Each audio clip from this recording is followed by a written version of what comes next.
שלום, פיתוח קצת שרת אנסיכרוני, ועכשיו אסביר באילו כלים השתמשנו ואיך האפליקציה עובדת.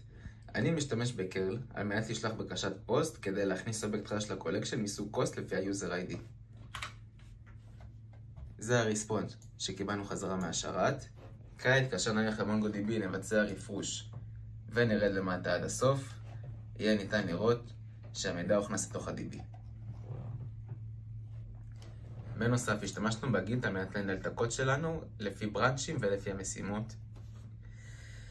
השתמשנו ברנדר על מנת לפרוס את הקוד שלנו גם בזמן אמת כאשר אנחנו מתקנים את הברנץ' של המיין שלנו.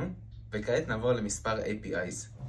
API הראשון הוא ריפורט לפי ID, שנה וחודש. כאשר נבצע רפרש ונעשה פריטי פרינט, יהיה ניתן לראות את הריפורט לפי המידע שביקשנו. בנוסף, יש את ה-API של ה-About, שפה מופיעים אני ודני בתור היוצרים של הפרויקט. את המשימות ניהלנו אותם בג'ירה, לפי אפיקים ולפי ניהול באגים. תודה רבה.